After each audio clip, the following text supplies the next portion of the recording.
You can't bullshit your way to become disciplined. Today, we are very lucky to be here with Ankur Warikoo, India's top content creator and serial entrepreneur with a hugely successful exit at Nearby. The pro is the amateur who showed up every day. Roger Federer was not born Roger Federer. He became Roger Federer from where he was as an amateur with all his weaknesses and all his misdoings.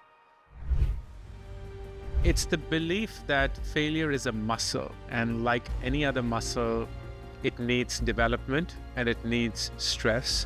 You've stated that it's actions, not thoughts, that decide your luck. Not everyone is an entrepreneur.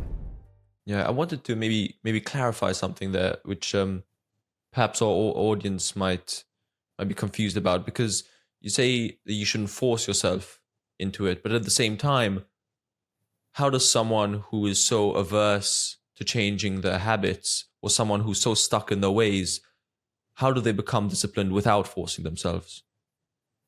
The way to do that is recognizing the difference between what is physically challenging and what is intellectually challenging. Almost every new thing that you do will be physically challenging, and we should never run away from physical challenge, because when I say physical, I also include mental challenge in there. So it's physical, mental, it's the whole being. You will, when you go to the gym for the first time, have sore muscles. You will feel the next day as you don't want to wake up. But is it intellectually challenging you? Is it getting your mind in a space or in a direction that you haven't seen before in a good way? Every new lesson that we learn will be hard by definition in the beginning because it's a new thing. So every individual that has succeeded has gone through that chasm of looking like a fool because he or she didn't know what it was until they figured what it was. But that was never intellectually easy for them. It was always challenging, and that's what got them then. So the big difference is people confusing their comfort in the real world versus their comfort here. Comfort in the real world is what most people gravitate towards, but that's entertainment. So when you're slouching on your couch and you're doom scrolling, that's wonderful. Who wouldn't want that life for the rest of their life? But it wouldn't get there anyway. It wouldn't do anything to your life. But if you were to intellectually challenge yourself, then you would just move ahead. Even if you were to sit on the same table, even if you were to sit physically at the same space and so-called be comfortable, but you're learning something online, you're writing something, you're reading something, you're intellectually moving yourself forward.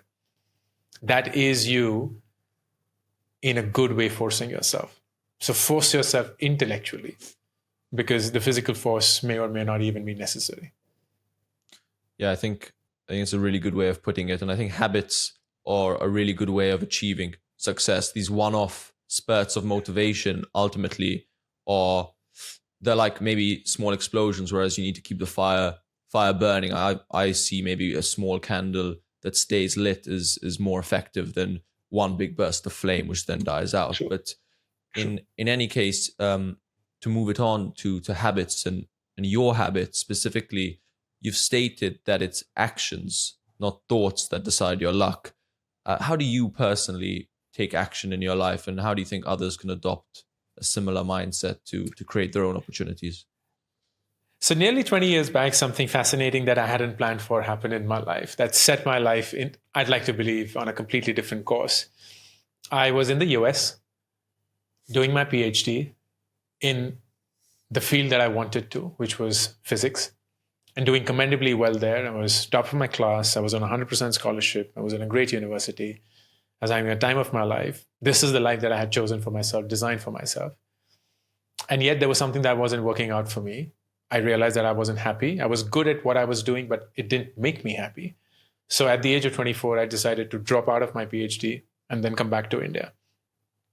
And when that happened, something shifted, because all my life I'd been taught and trained that to win in life, you got to have goals, you got to have targets, and you work towards them. You have to have a plan. And I had a plan for my life. I had a really solid plan for my life, and it was a plan that I was doing well upon. And yet I crushed the plan with my own hands. So when people told me, hey, it's okay. If plan A didn't work, plan B. Plan B didn't work, plan C. But you got to have a plan. Got to have a plan. I was like, on what basis do I come up with another plan? I just destroyed the best plan that I had with my own hands. I have no foundation to come up with another plan. So I was forced to ask a very different question at that point of time, which again, as I said, I didn't choose to, but I was forced to. And that was, is it possible to live life without a goal or a target or a plan? And if yes, how would that life look like? And I set about trying to find the answer to that question. And I think I found that answer to that question, which is why for the 20 years that I've lived ever since, I haven't had any goal or any plan or any target for my life, none whatsoever. So if you ask me 5 years back, where do you see yourself 5 years from now? I wouldn't have an answer. If you ask me today, where do you see yourself 5 years from now? I wouldn't know. I wouldn't even know where I would be a year from now. And I couldn't care less. It doesn't matter to me. What matters is, what do I do every day? And that goes back to what you were referring. My habits have set me up. I don't set goals or targets, I set habits. And those habits have compounded in a way that I could not have designed for myself in any way. What are those habits? I read every day, and I make it a point to read as much as I can. I love books.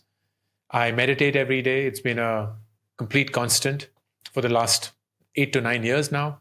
I write every day, and I've been writing for the last 20, 25 years now, almost every day. I'm a very everyday person. And by that definition, I'm a very boring person, if you may say so, because I don't get bored. I don't seek variety. I'm absolutely okay wearing the same clothes every day, eating the same clothes every day, doing the same things every day. And I can imagine why that would work for me, but not for everyone else. But as I said, find what works for you. What works for me is repetition. So I would just repeat. It's just like the gym. Just go and rep. And that will just compound to a muscle, whatever you want to build.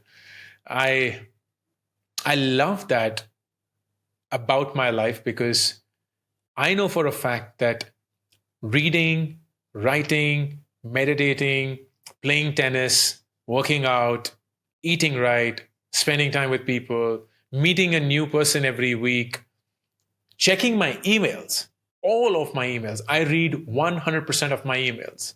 I come from a generation where emails were a thing, and I can totally recognize where you would be like, who reads all emails? I do. And I cannot begin to tell you how many opportunities in life I've got simply because I read all my emails. Just that. Not because there was somebody seeking me out, but because something just struck me in a moment of time that I could not have planned or imagined or designed. And it just made sense in that moment for me to move forward in some way. And the next thing led to another and to another and to another. Long story short, I think repetition has worked incredibly well for me. And that's why I love repeating. And my calendar is a reflection of that. It just has these blocks, repetitive. So whenever I pick up a new thing in life, my core approach towards that new thing is, what is it that I can do in this or for this that is repeatable? That I can do every day, every week, every month, every quarter, whatever that cadence is, and just be at it for a really long time, as long as it's enjoyable and working for me. I don't care about the end result. And what's happened is, more often than not, the end result has been far, far bigger than I could have set out as any goal or target when I started. Want your head and hair to feel cool and clean? Been going to extreme measures to cool your head off? Then get yourself a Manscaped. Don't be like Ollie and take your scalp from zero to hero with the new Scalp Buffer now. Use the discount code LOAF to get your 20% off. Hey guys, I hope you enjoyed that short clip from our interview with Ankur Warikoo. If you want to see the full interview, click right here. But most importantly, don't forget to like and subscribe, because that helps us to keep getting guests like this and keep bringing you good content. See you guys next time.